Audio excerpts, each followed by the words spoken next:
muvandimwe uhawe ikaze. Witwa nde? Karibu. Nitwa Shakimana Martin. Shakimana Martin. Usengera Martin? Ndi umukristo.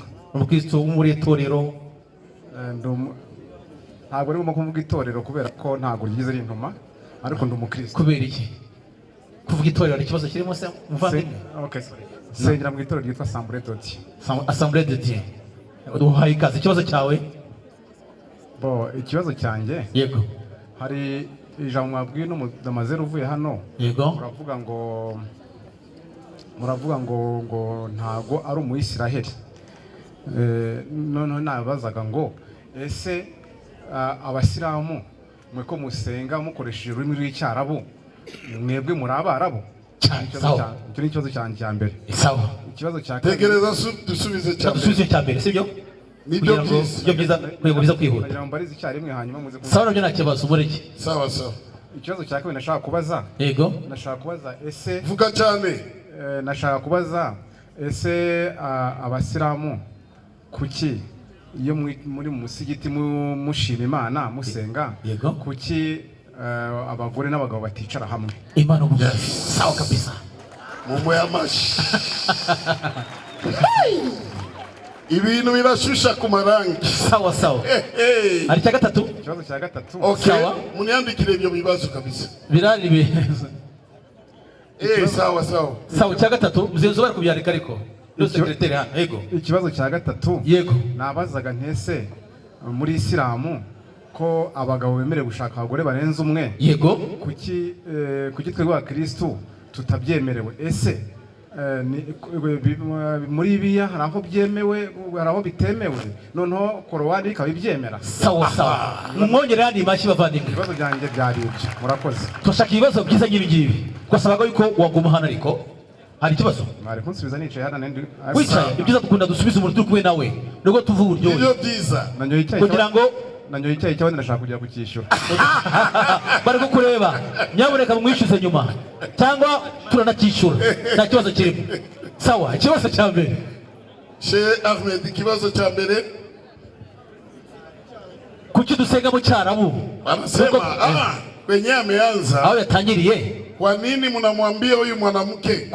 Kubera iki mwabanje Marceline hariya? Sio Muisraeli. Yuko atari Umwisirayeli. Tuanzie hapo. Reka tutangire hariya. Kwa nini ndugu yangu? Kubera iki twamugiye gutyo?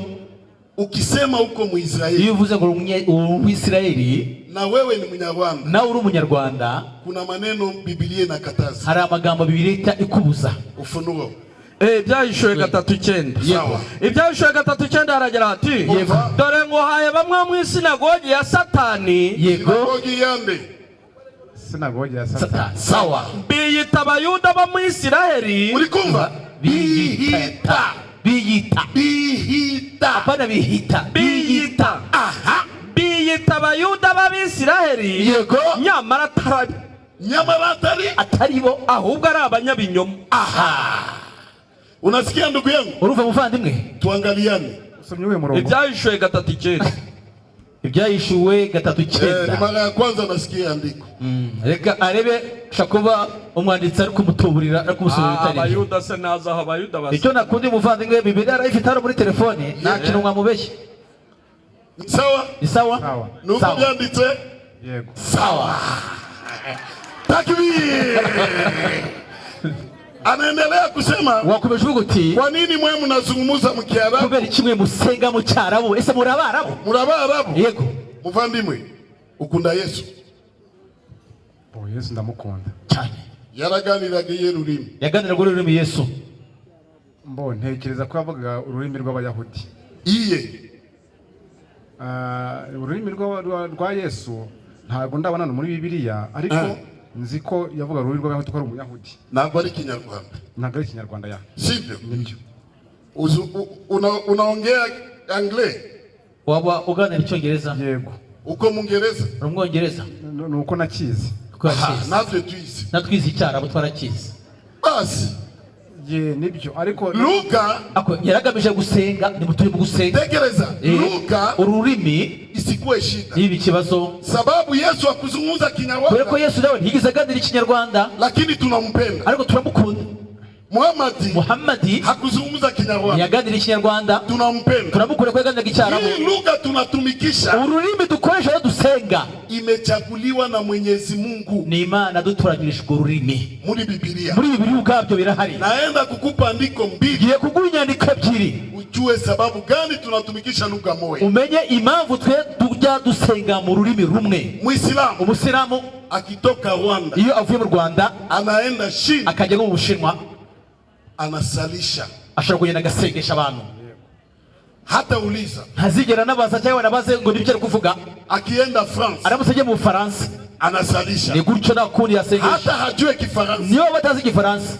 Ni lugha hii? Ni ururimi rumwe. Rumwe. Yego. Kwa nini ile lugha moja? Kubera iki ko urwo rumwe gusa? Zefania 3:9 haragira hati ubwo nibwo nzaha amoko ururimi rutunganye. Muvandimwe, amoko ni rimwe cyangwa ni nyinshi? N'ubwoko cyangwa n'amoko? Amoko ni menshi. Ubwo nibwo nzaha amoko ururimi. Ni malugha mingi. Ni indimi nyinshi. Kabila n'ubwoko bwinshi. Aha.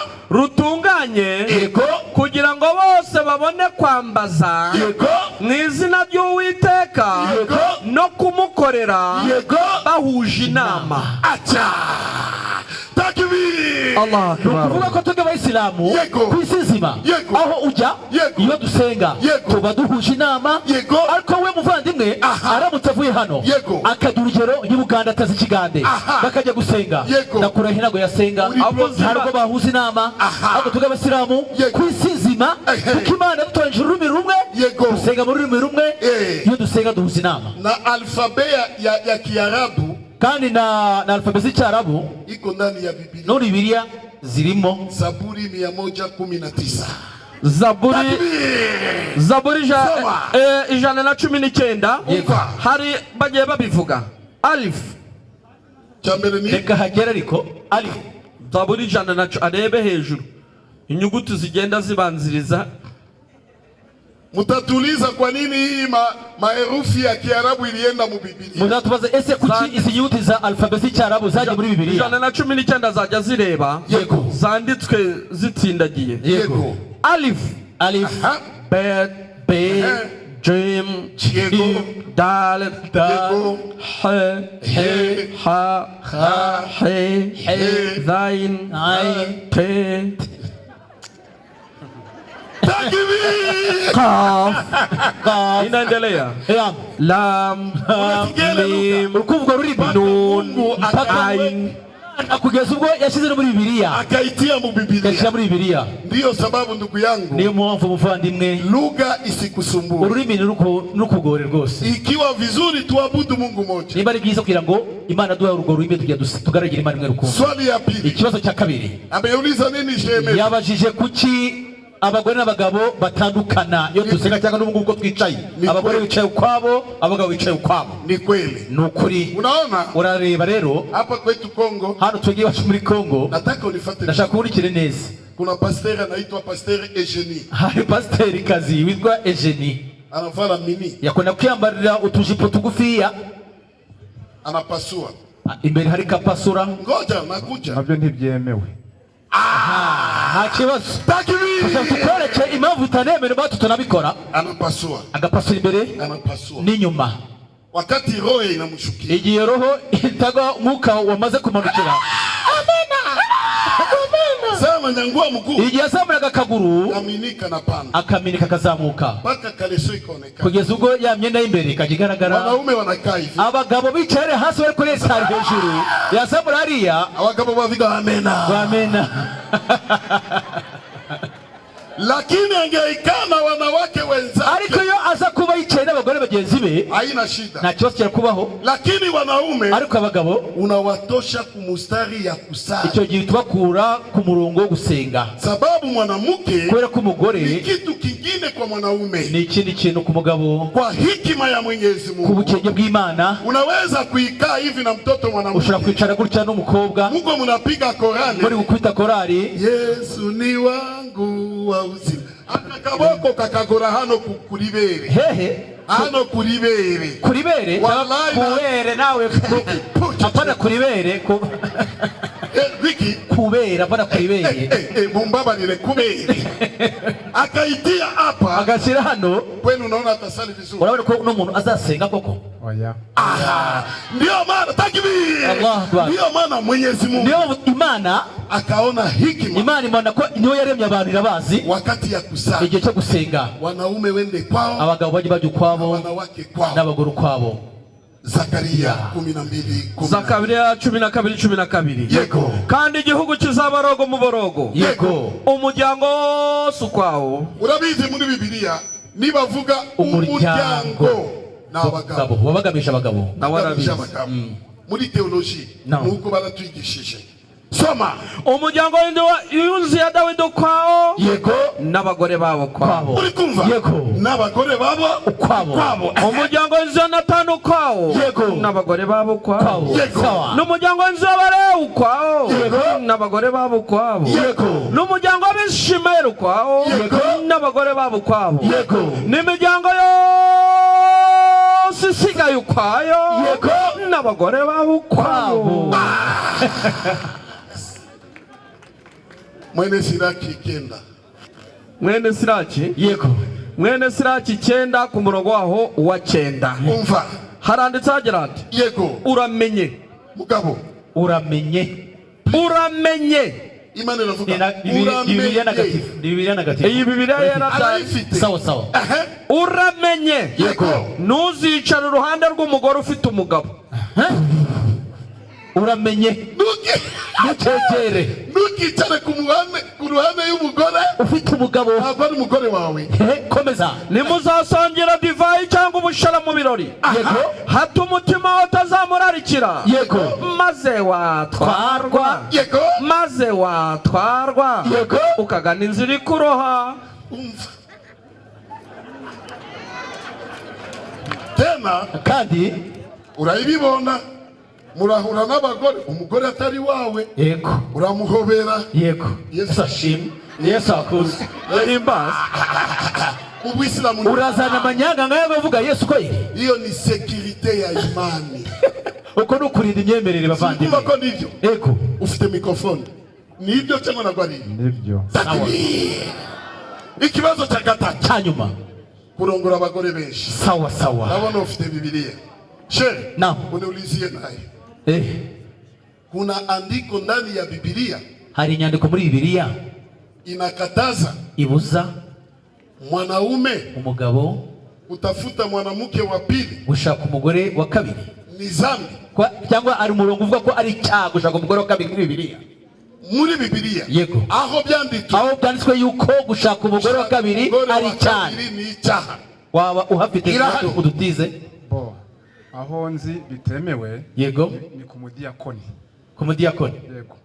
Abantu bose na badiyakoni. Nyine ibyo nshaka kubwira. Yego. Kuvuga ngo ku bantu amabwiriza agenga umudiyakoni. Yego. Mu mabwiriza mugiye agomba kuba hari n'umugabo w'umugore umwe. Yego. Mu badiyakoni. Naho mu bantu basanzwe rubanda rusanzwe nkatwe. Yego. Ntago mbizi. Ibyo wavugisha ukuri.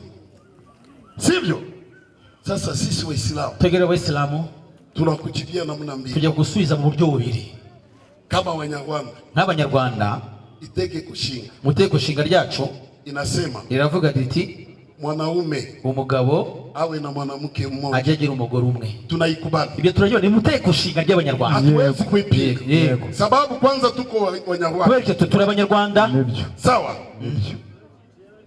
Kwa nini Rwanda ilifanya hiyo? Kubera iki ese ubuyobozi bw'u Rwanda bwakoze gutyo? Iliangalia maisha ya Wanyarwanda. Abayobozi babonye ubuzima Abanyarwanda babayemo 80%. 100% inatengea watu midugudu. Usanga bubakira abantu midugudu babubakira chumba moja, icyumba kimwe na saro, chumba mbili, ibyumba bibiri na salo. Moja ya wazazi, usanga icyumba kimwe ari cy'ababyeyi, ingine ya watoto. ikindi ari cy'abana. Mwanamke wa pili atamweka wapi? Umwana umugore wa kabiri namuzana hano azamushyira he? Leta ikaangalia. Leta rero ifata mu buryo muri rusange ni byiza. Kuliko mwanaume ateseke. Aho kugira ngo umugabo ajye cyangwa kugira ubuzima bubi, ahowe mwanamke. Yirongera umugore umwe. Mutekano y'ubuzima. Kugira umutekano w'ubuzima bwigira umugore umwe. Abasilamu turabyemera. Abasilamu ni cyose nabenshi bafite n'umugore umwe mwega benshi. Abasilamu sio wote wako na wanawake. Niba cyane bafite umugore urenze umwe. Sawa. Yego. Kwa hiyo kubw'ibyo rero itegeko shinga ya Rwanda, itegeko shinga ry'u Rwanda sio inaongoza dunia nzima. Ntago riyobora isi nzima. Hapana. Oya.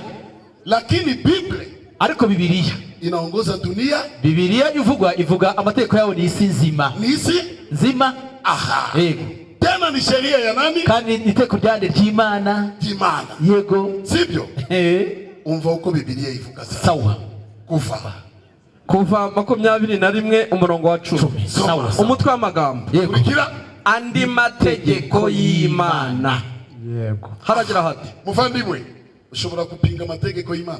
Ntabwo bikinisha no ntabwo nayapinga. Nuipinga umunsi w'imperuka uzinjira he?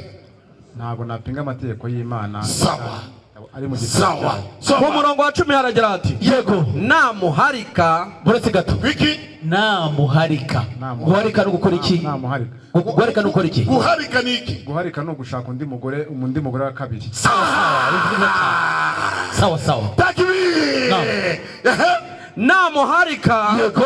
Ntagabanye ibyo kurya bye. Uyu mugore wa mbere, mwanamke wa kwanza. Umugore wa mbere usipunguze chakula yake ulikuwa unamupa. Nyabone kuramenye ntuzagabanye ibyo kurya bye wajya gumuha. Umuendelea ukomeze kuba nko wajya gumuha. Kisi ulikuwa unampa. Komeza. N'imyambaro ye. Yego. Ulikuwa unamuzia. Endelea kumuzia. N'imyambaro wajyaga umuha. Gumye umugurire. N'ibihe byo kuryamana. N'ibihe byo kuryamana. Sawa. Iswama. Nabyo birimo. Ugomba kubakenera amasamu. Ubwo niba bajyagayo 4 igiye cyukubonana nawe. Nukuvuga uyu mugore uramuha imisi ye n'undi ukamuha imisi ye. Yego. Sawa. Yego. Natamukorera ibyo kwari bitatu. Yego. Azagenda adakorana. Uwo mugabo nta kigenda kabisa. Ikiwa utatafuta huyu mwanamke wa pili, uramutse ushatse n'umugore wa kabiri kwa kumzarau mke wa kwanza, ushaka gusuzuguza uwa kabiri uwa mbere, inakataziwa. Ibyo birabujijwe. Ukitaka acha. Ushaka uzabyihorere. Heshimu wa kwanza, banza wubahe uwa mbere n'uwa kabiri bose ubaye kimwe. Haki yao. Hanyuma bose ubarayinganize. Aburahamu uramuzi? Ndamuzi muri Bibiliya. Ubu ngubu ariye nzi ko yapfuye. Biriva ko yapfuye. Ngiye kugeza umwana wemera ko umuntu ajya mu ijuru, ariko avuga ko agiye mu ijuru ko nyangwa. Ariko ariye he? Mu ijuru nk'uko arabivuze. Ni soko kuri w'amahanga yose. Yari inshuti yande? Imana. Inshuti y'Imana ishobora kugenda ku muriro? Oya. Itangiriro. Yafite abagore bangaye kwanza? Yarafite abagore bangaye? Ariko ashobora gucumura akajya mu muriro nyuma yuko yararangije neza. Yarangije neza bro muri kibazo. Yafite abagore bangaye? Yari afite umugore wa mbere aza guharika undi wa kabiri. Wa mbere yitwa nde? Sara. Wa kabiri niba nipetije ntaho nibuka izina rye ko ndumva. Agari. Yego. Uravuga yarafite abagore? Ngenzi babiri so muri Bibiliya. Yego. Uriye wari umukozi we, wari umuja we. Yego. Akaza kumubyara nk'umwana. Ni Sara yaramuhaye uburenganzira. Yego. Aha. Abenshi bavuga yuko yagiye gusambana. Kuko abakristo barige nabo bakora ikintu kitari cyiza. Yego. Sibyo? Yego. Ariko tuzi ko Abrahamu muri Bibiliya ntabwo yari afite abagore babiri gusa. Oya. Tugiye kuguha undi utaruzi. Wa gatatu. Itangiriro. Ntago yasambanye. Wa gatatu. 25. Umurongo wa mbere. Bagira duhere kuri babiri ba mu mashinge. Itangira 25 umurongo wa mbere. Haragira hati. Aburahamu arongora undi mugore. Undi mugore witwa Ketura. Ni wakangaye? Ketura. Yego. Aha. Ni wakangaye? Wa gatatu. Kandi ariye? Ari mu ijuru. Aburahamu ariye? Bavuga ko ari mu ijuru ko simbizi. Aha. Ari mu ijuru. Ariko yarafite abagore batatu. None se ari kibazo muvandimwe? azasomera Luka 16:19 reba haba umusomere reka tuhamusomere ni nawe wakira abantu baje mu tugiye kukwereka uburyo aho barahamu yibere nubwo wakwepaga aho ari ngiye kwasoma twihutse hariho umutunzi wambaraga imyenda y'imihengeri n'iby'ibitare byiza iminsi yose agahora adamaraye kandi hariho umukene witwaga Lazaro wahoraga aryamye ku muryango w'umukire uburyo bwe bwuzuyeho ibisebe n'imbwa zarazazigarikada mu bisebe kandi yifuzaga guhazwa n'ubuvungukira buva ku meza y'umutunzi bukeye umukene arapfa abamarayika bamujyana mu gituza cya Aburahamu abamarayika bamujyanye mu gituza cya Aburahamu ari hehe abamarayika basi mu ijuru se mu ijuru nibereye mu ijuru kwa nini ameingia mbinguni na alikuwa na wanawake watatu kubera iki yabarinjiye mu ijuru ko afite abagore batatu hakuna sheria ndani ya Biblia nategeko muri Bibiliya inakataza ibuza kuoa kurongora mwanamke wa pili umugore wa kabiri ama watatu cyangwa n'uwa gatatu ama wa ine cyangwa n'uwa kabiri ko natwe twemera kurongora abagore bane umva Salomo nawe wafalme abami ba mbere yego 11:3 abyumve yego reka tubisome noneho 11:3 kugira ngo ariho sawa yari afite abagore yego b'imfura 700 n'ab'inshoreke yego 300 ni bangahe igihumbi none se umuyisilamu gushaka wa kabiri murasakuza none se uyu nguyu yarafite igihumbi muri Bibiliya mu muvugaho iki kuki uyu munsi byahindutse icyaha kuki uyu munsi byahindutse icyaha ni iwanyu mu Basilamu ari twebwe ase numwe yakunaniye ushyireho wa kabiri uramumarira ikize ubabaze umurongo igaragaza ibuza abantu gushaka wa kabiri muri Bibiliya iriye bakwereke nayo numuyibona ngwino mbatize n'uwo mugabo Imana imwemerera gushaka umugore wa kabiri ufite bangahe ufite umwe ushaka wa kabiri Bibiliya niko ivuga ngo umuntu w'Imana Bibiliya niko imubwira rwose umuvandimwe ibisubizo ndumva ngira ngo byumvikanye nabibonye muvandimwe ibyo watubajije murakoze cyane nawe urakoze cyane tugwaye n'ikaze mu Bisilamu murakoze sawa murakoze nawe uri tayari kuba umuyisilamu uriteguye tukakugira umusilamu kabisa ahubwo hari ikibazo nari bagiye kubaza sawa duhe umuntu yumvisha ikibwirizwa cyanyu yego kiza pe ariko se ni ngombwa ko umuntu ahinduka umusilamu ako kanya yinjira idini ako kanya biterwa n'agahato kihari murakoze ariko Yesu igihe yagiye gushaka Matayo ntabwo yaravuze tegereza nzaza Matayo 9:9 Matayo 9:9 yego Matayo 9:9 haragira hati yego Yesu avaye akigenda abona umuntu yego witwaga Matayo yicaye yakoresherezaga ikoro yego aramubwira ati yego nkurikira Yesu avuga gute nkurikira yego arahaguruka Matayo arahaguruka aramukurikira basi yaravuze tegereza natwe turero nk'umuvandimwe wacu dukurikire uno mu dini rya Yesu iyo dini rya Yesu ariko Yesu ntabwo yamubwiye ngo namukurikira mujyane mu idini yajya kumujyana ntabwo ari mu idini yaramujyanye kuko ntabwo nzi niba Yesu yaragiraga idini ntabwo mbye nzi reka ngubaze nawe idini ni iki ijambo dini ni iki iri mu yerurimi idini njye numvaga ari nk'ikinyarwanda oya ijambo dini ntabwo ari français ntabwo ari anglais ntabwo ari Kiswahili ntabwo ari Kinyarwanda ijambo dini ni dino ni mu Cyarabu mu Kinyarwanda inzira ni inzira umuntu ahitamo umugasha ku Mana chemin mu Cyongereza sawa niyo mpamvu Yesu yaravuze ndi inzira ndi dini dini ni inzira ni inzira y'ukuri n'ubugingo reka ngubaze nawe Yesu yarasengaga Yesu yarasengaga gute ate ntabwo nakubwira ngo yasengaga gutya ariko icyo nzi nuko inshuro nyinshi yararamaga akareba mu ijuru cyangwa se akunamuka akareba mu ijuru kunama gute gutya none se ntabwo yasengaga mpari aho ngaho rwose oya natwereke mu byose yasengaga hari muri Bibiliya biranditswe muri Bibiliya biranditswe yego birashoboka ko yabigeza gate birashoboka ko aho ngaho muri Bibiliya biri ntarahasoma nturasoma tugusomere none wenda tugufashe ugiye kumwa ngo yasengaga gute wawe ndenganyije tugufashe nta kibazo sawa wakore Mariko igice cyawo cya 14 yego ku murongo wa 32 yego urebe arahazi nawe afite telefone reba muri telefone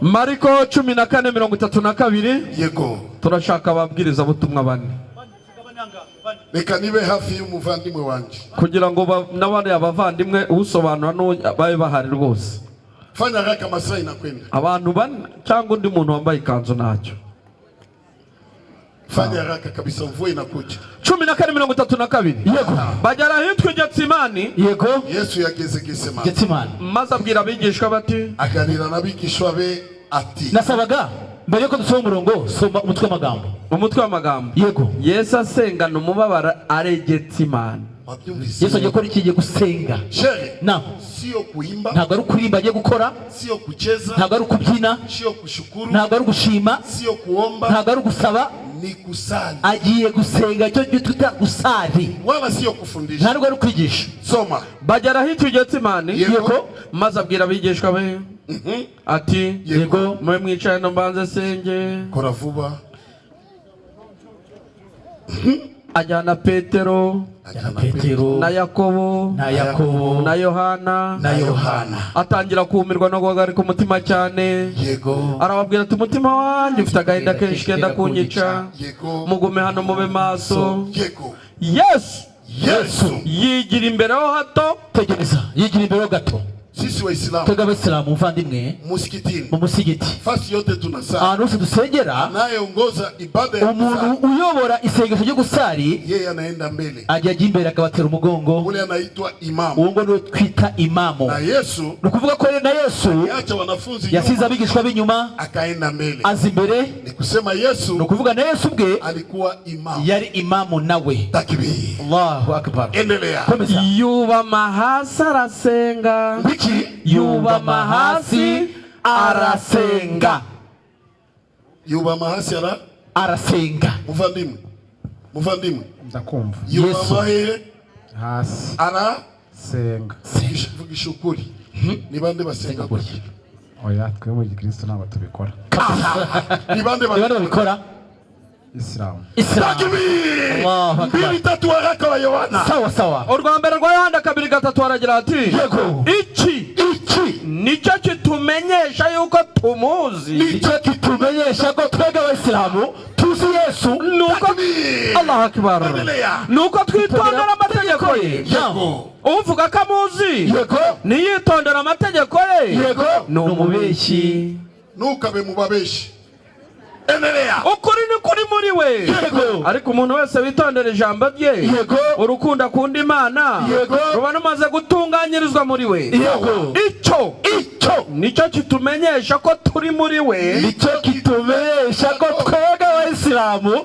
turi muri Yesu kuko uvuga ko ahora muri we yego akwiriye kugenza nk'uko yagenzaga amen yabibonye niturarangiza tegereza mweye muravuga Yesu twaramumbize yego ari muri nje akaba muri mukakubitana kamuziki ndamumva mu mutwe ndamumva mu gatuza ndamumva ku mugongo ndamumva ku matako ndamumva ku birenge muramumva ni bodaboda ku matako se 17:6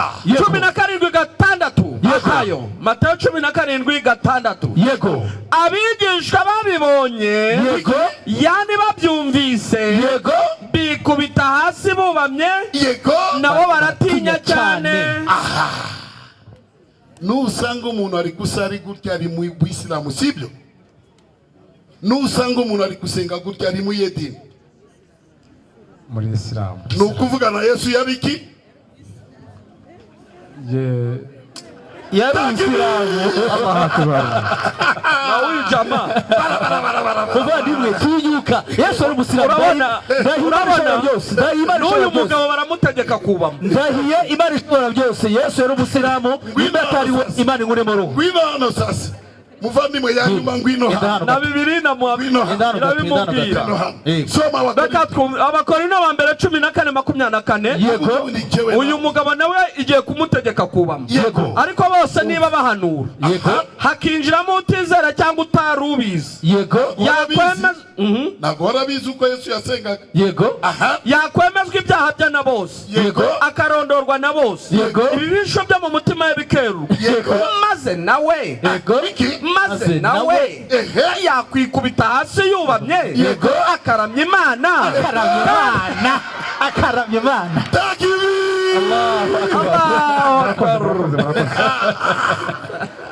urakoze cyane Waislamu takbir. Allahu akbar. Takbir. Allahu akbar. Ni bande bashaka tugaruke hano kuri laiti bazamure kabisa. Ni bande bari tayari tugaruke hano muri laiti kuko amasomo ni yarangiye abifuza ko bizagaruka inshallah. Ari kwa hiyo rero kama kuna mtu hapa niba hano hari umuntu anaona ukweli wabonye ukuri, naomba dada yangu turasaba mushiki wacu wa mbere ko yobaza kuba umuyisilamu hagarare hano. Niba hari undi muntu wose wabonye ukuri cyo kubera umuyisilamu wakurikiranye ibiganiro akabona ko idini ya Yesu ari ya Islam natamu cyane imbere nawe yibera umuyisilamu nka Yesu. Reba ari imbere Ngwino takbir. Allahu akbar. Abandi bari he nibaze undi muntu bari umuntu wese ushaka kubera umuyisilamu takbir. Allahu akbar. Yoyote anaona ukweli, umuntu wese abonye ukuri anataka kuwa ushaka kubera umuyisilamu, usiogope utinya wala usisikie haya. Siku utakufa uzapfa muvandimwe, wewe na kaburi yako, wewe ni imva yawe, wewe hakuna atakusaidia. Abandi bari he. Hii ndio dini ya mitume. Wewe kuja kuwa Muislamu. Ndio ushaka kubera umuyisilamu. Yoyote anaona ukweli cyangwa umugabo ushaka kubera umuyisilamu, kuko Islamu bisobanura kwicisha bugufi munsi y'amategeko y'Imana. Adamu yari umusilamu, Nowa yari umusilamu, Mose yari umusilamu, Abrahamu yari umusilamu, Yesu Kristo yari umusilamu, Muhammad yari umusilamu, natwe turi abasilamu, natwe tubifurije kuba abayisilamu. Abaganukira Imana. Abandi barusha kubera abasilamu bari hehe? Musiogope, nitinya bavandimwe, wala musisikie haya. Mugire isoni, uwe mwanamke uwe mwanaume, ikiwa unaona ukweli, niba ukuri, unataka kuwa Muislamu, ushaka kuba Muislamu, kuja hapa. Reka tuvure mu masikiro ashaka kuvuga. Ushaka kuvuga iki? Nshaka kuvuga jewe nari umuyisilamu kera, hanyuma njya mu gihugu cy'u Burundi kubera kuvuga hano nagiye sinabigiyemo ndatakaza ubusilamu, ariko ndashaka kugaruka. Takbir. Allahu akbar. Tambuka rwose. Garuka. Abandi bari hehe? Abakobwa bahari n'abamama bashaka kuba abasilamu.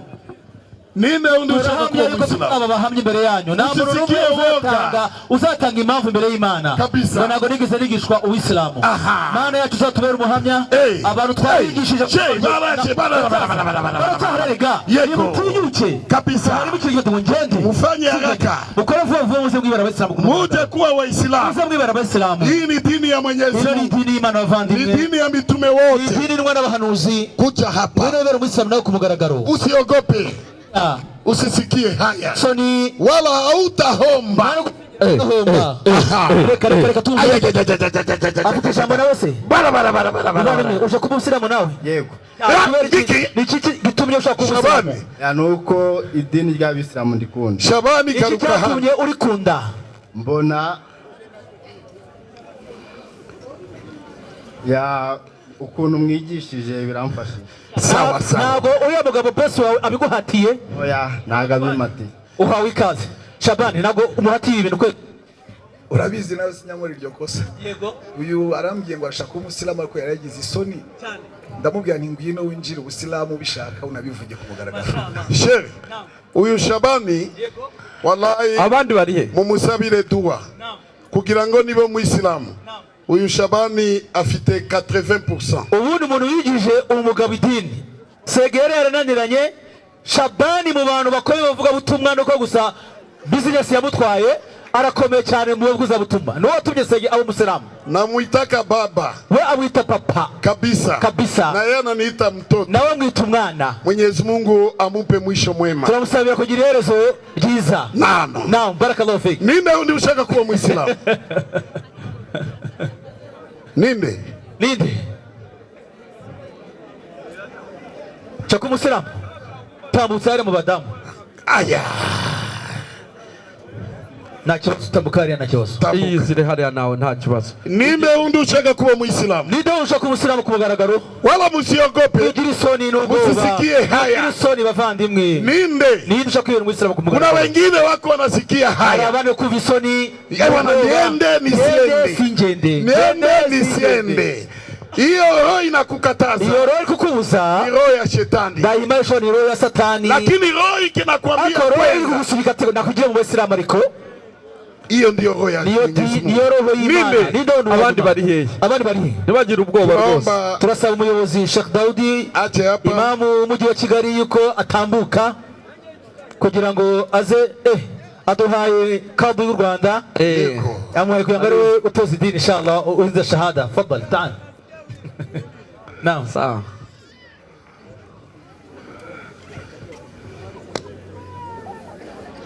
Naam.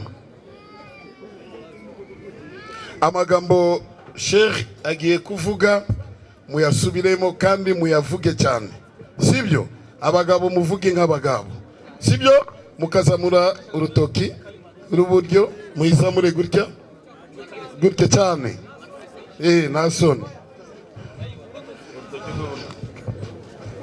A'udhu muvuge billahi minash shaitani rajim. Nikinze ku Mana. Bikinze ku Mana. Indinde shitani wikivume. Kwizina ry'Imana. Nyirimbabazi.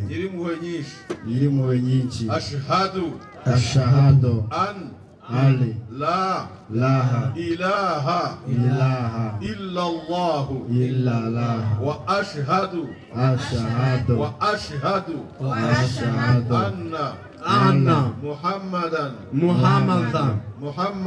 muhammadan abduhu wa rasuluhu wa ashhadu anna isa Maryam abduhu wa rasuluhu. Nemeresheje umutima wanjye nta gahato mvugisha ururimi rwanjye ko nta yindi mana iriho ikwiye gusengwa no kwambazwa no kubamirwa usibye Imana imwe rukumbi. Hanemeza kandi ko Muhammadi ari intumwa y'Imana akaba umuja w'Imana. Hanemeza kandi ko Yezu mwene Mariya ari intumwa y'Imana atari Imana habe n'umwana w'Imana. Ngo mubaye abayisilamu turagushima cyane. Takbir. Allahu akbar, Allahu akbar, Allahu akbar. La ilaha illallah, Allahu akbar, Allahu akbar, walillahil hamd.